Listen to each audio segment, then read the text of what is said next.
Why does it seem like there are so many wrecks in NASCAR? After all, I've based my channel off of NASCAR crashes for the last decade.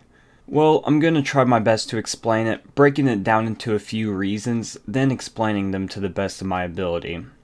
Also, for the sake of comparison, I will be making comparisons to Formula 1 and IndyCar, just because they are two of the most popular forms of motorsports in the United States, and most of you are probably somewhat familiar with these.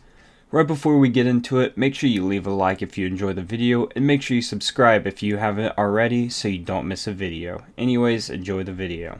The first reason there are so many wrecks in NASCAR is pretty simple. The amount of races and the amount of laps in those races.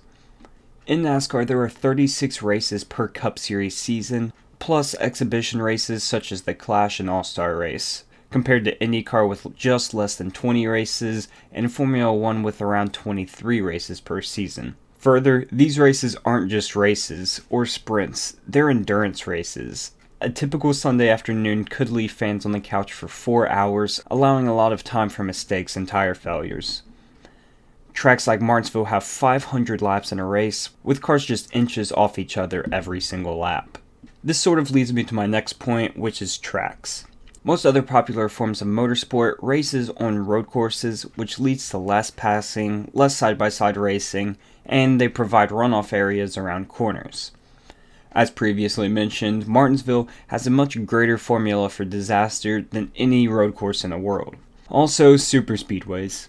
This is by far the most exciting form of racing in the world without a doubt, but with decisions being made by every driver every second over the course of hours, there's bound to be a couple wrong ones in there with huge consequences.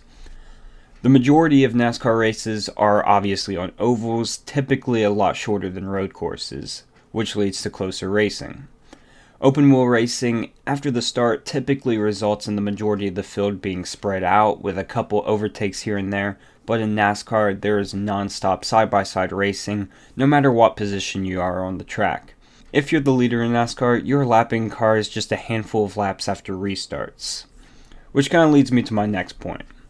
When you pack 43 cars on a half-mile track, even 1.5-mile tracks, it becomes very clustered very quickly and results in 180 mph traffic. Lapped cars become such a factor in every race, and they even sometimes impact the result of races. Some cars finish 2, 3, 4, even 5 laps down. So if you lead the entire race, you're probably making over 100 passes just lapping cars alone, creating hundreds of more opportunities for disaster. Also, I don't understand how we get any racing in with these crazy restarts. I mean, look at this. For Matt DiBenedetto. Can he stay in it in that upper groove? Here comes Kevin Harvick back to the outside of our leader, Martin Truex Jr. Look at the run that Custer has. They touch. Here comes Custer. He had a big run down the straightaway. These are 1,000,000% professional drivers that are really good at what they do, and we have to admire that. Based on the few things that we have talked about already, compared to Formula 1, there are about double the races, with about double the distance time-wise and double the cars. If you include things such as smaller tracks, closer racing, more passing, you can see how these things add up to more wrecks. Now these are all pretty surface level things, but I think there's a lot more to it than just these factors.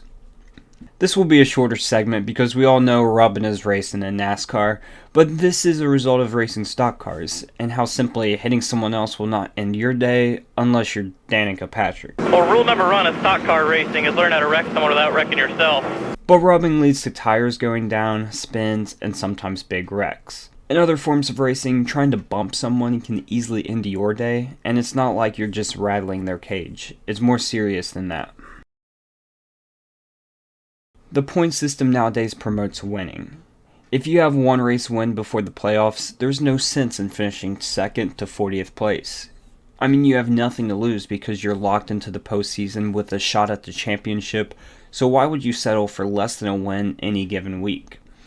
It just wouldn't make sense not to dive bomb the leader into the last turn, because in the worst case scenario, and you're in the exact same scenario you were in before coming into the weekend. And the NASCAR officials aren't going to say anything about it. With the season-long points system, you're not really taking any unnecessary risks, but this format that we are currently using does promote risks. Now, one of the biggest reasons I believe drivers can and will take big risks in races and ultimately sometimes wreck is because of money. Well, doesn't a wrecked car make you lose money? Well, yes, but the potential reward is much greater than the money lost. So the cost of a NASCAR is around $400,000, but according to sportekz.com, the NASCAR accidental cost is $50,000. So what does that mean? Under it states, in case if an accident occurs during the race, the maximum damage a car can cause to a racing team is $50,000, which includes the repairing procedure of the chassis and the engine if damaged. So if the car is not beyond repair and like torn in half, the maximum a team is going to pay is $50,000 for a wrecked car. Since this isn't the early 2000s anymore, most teams, especially the ones competing for wins, are very well funded. How so? Well, the average primary sponsor pays right around $800,000 to $1.2 million per race. The sponsor can pay for 2 completely torn in half $400,000 cars every weekend. Now, of course, there are many other costs that go into the maintenance, operations, and procedures than just fixing up damaged cars, but you get the idea. $50,000 for a wrecked car is pocket change for the majority of the teams. Compared to Formula 1, the steering wheel costs just $50,000. A front wing broken results in $150,000 of damages, compared to flipping a car in NASCAR, which could result in less than $50,000 worth of damages. And with the next gen car, it'll be even less.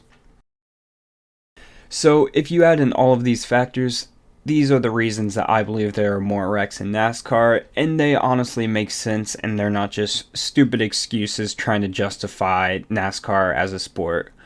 And I know there are other factors such as the inexperience of some drivers, especially in the lower series, NASCAR officials not penalizing drivers for causing wrecks, revenge on each other, with a multitude of other minor reasons. But the ones I've highlighted, I really believe are the major reasons that there are a lot more wrecks.